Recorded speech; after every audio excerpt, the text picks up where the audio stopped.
যারা বিরোধী দলের ভূমিকা পালন করছে তারা ব্যস্ত, কে বা কার সঙ্গে থাকবেন এ নিয়ে। তারা এই কাজে ব্যস্ত থাকুক, সরকার তার উন্নয়নমূলক কাজ চালিয়ে যাচ্ছে। তাদের এই ব্যস্ততার মাঝেই তারা হারিয়ে যাবে। সেবাই সংগঠনের মানসিকতা নিয়ে চলে সরকার ও দল। প্রধানমন্ত্রী দায়িত্ব দিয়েছেন কাজ করে যাবার, কাজের কোনো বিকল্প নেই, সেই দিশাতে সরকার কাজ করছে। রবিবার ত্রিপুরা সিভিল সার্ভিস অফিসার্স অ্যাসোসিয়েশনের উদ্যোগে উমাকান্ত একাডেমির পুরাতন বিল্ডিং কমপ্লেক্সে আগরতলা পুর নিগমের আবর্জনা সংগ্রহের কাজে নিয়োজিত কর্মীদের শীত বস্ত্র বিতরণ অনুষ্ঠানে একথা বলেন মুখ্যমন্ত্রী doctor Manik Saha. Tripura civil service officers association এর আগেও এখানে ওনারা অনেক ফিলোসফি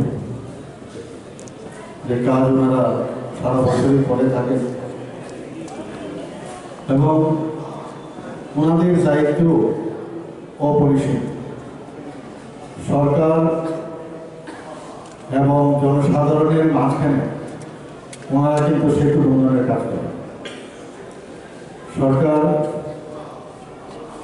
সেটা কেন্দ্রীয় সরকারই হোক, ত্রিপুরা সরকারই হোক, যেসব প্রকল্প এবং যেসব যোজনা আমরা তৈরি করি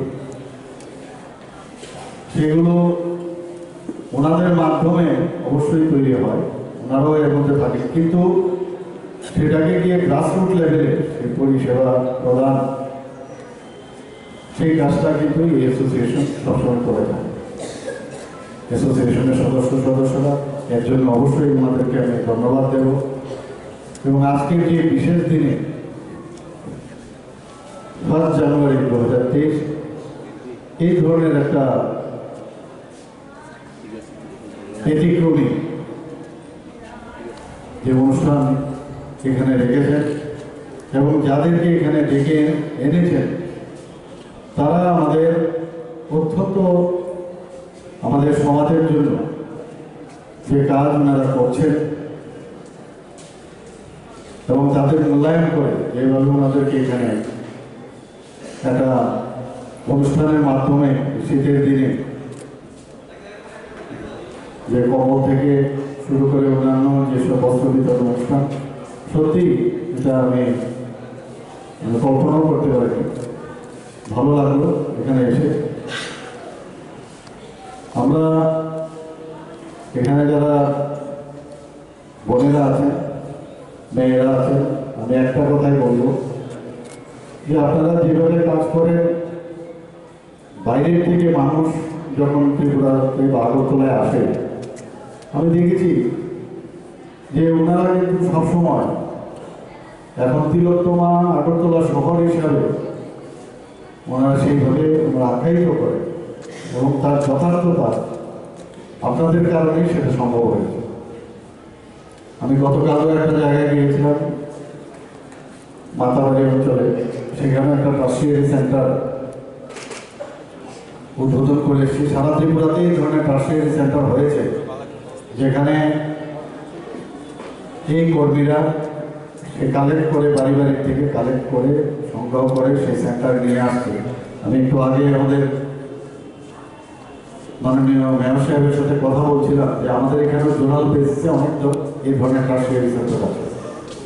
শুধু তাই না, মোহনপুর এই অঞ্চলে এটা বড় একটা, যেখানে সমস্ত গার্বেজগুলো রাখার সেই ব্যবস্থা এখানে আছে। তো সেখানে সেগ্রিগেশনের যে বিষয়টা আছে, বিভিন্ন যেসব বোতল থেকে আরম্ভ করে, প্লাস্টিক থেকে আরম্ভ করে, আমি সেই জিনিসটা আমি দেখেছি। আমাদের শরীরের সাথে অনেকটা তুলনা করা যায়। আমাদের যেমন শরীর, এখানে যেমন বিভিন্ন পদ্ধতি সিস্টেম আছে, যেমন আমাদের gastrointestinal system, respiratory system, nervous system, তো বিভিন্ন রেসপিরেটরি সিস্টেম আছে। তো এই সমাজের মতো রেসপিরেটরি সিস্টেম, সেই সিস্টেমের মধ্যে আপনারা কিন্তু সেই কাজটা আপনারা করেন যে শরীরের যে প্রয়োজন নেই, সমাজের যে জিনিসটা প্রয়োজন নেই, সেটা আপনাদের মাধ্যমে সেটা প্রপারলি সুন্দরভাবে ডিসিপ্লিন ওয়েতে সেটাকে ঠিক জায়গায় পৌঁছানোর কাজটা আপনারা করেন। ইংরেজি নববর্ষের প্রথম দিনই রাজ্যবাসীকে নববর্ষের শুভেচ্ছা জানান মুখ্যমন্ত্রী ডাক্তার মানিক সাহা। তিনি রাজ্যবাসীর কুশল মঙ্গল কামনা করেন।